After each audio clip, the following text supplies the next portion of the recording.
Do not remember the first time I saw Paris is Burning. It was probably in a performance art class in undergrad, but I do remember the first time I taught it. I used it to teach Introduction to Time-Based Media, so I showed it to my performance art students at UCSD. I think that this is a really wonderful piece of work. I think that it exposes an underground culture that has actually had a lot of influence on popular culture in a way that was extremely open-ended. So, you know, we can construct a lot of opinions about this particular group of people, this community of people. We have ideas about queer identities, trans identities, if we support or don't support them or are indifferent to them. And the thing that's wonderful about this documentary is that it presents this world directly from the people who are participating in it, and they're all very different and they all have different perspectives, so that we're not led to believe something specific. However, we do really learn about this underground kind of world. Learn it and learn it well.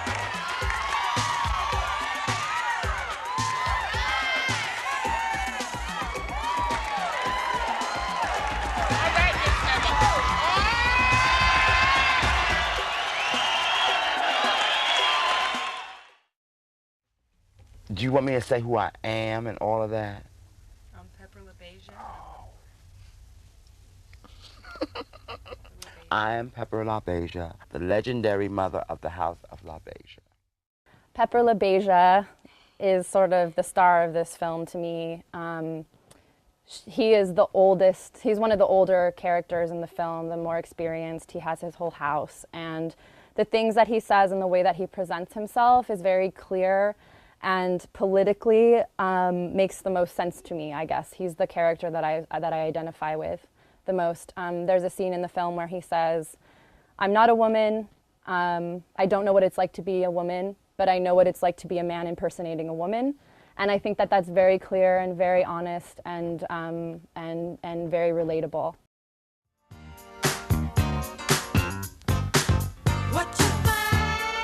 When you're a man and a woman, you can do anything. You can almost have sex on the streets you want to. The most somebody will say is, "Hey, get a hump for me," you know. But when you're gay, you monitor everything you do. You monitor how you look, how you dress, how you talk, how you act. Do they see me? What do they think of me?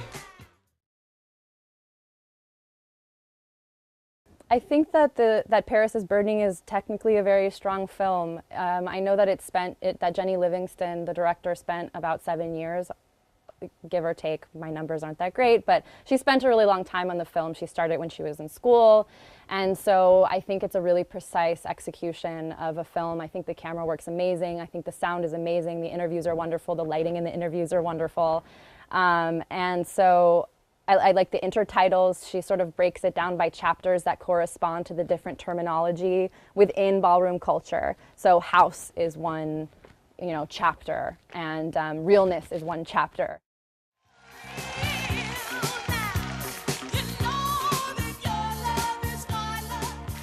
If you can pass the untrained eye or even the trained eye and not give away the fact that you're gay, that's when it's real. The film wouldn't exist without a soundtrack because it's about ballroom culture. So this entire world, though it may have shiny costumes and high fashion and handmade outfits and beautiful dancing and strutting and walking, this world wouldn't exist without music. It's entirely music based. So the soundtrack is diegetic. It's integral to the story.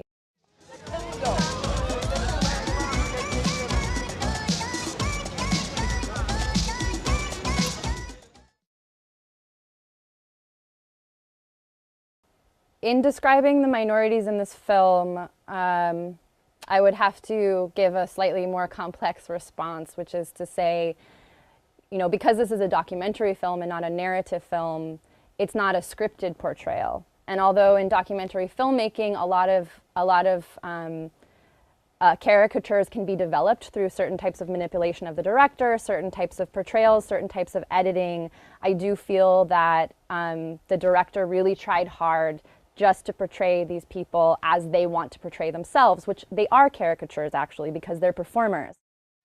Shantae, Shantae, Shantae, Shantae, Shantae.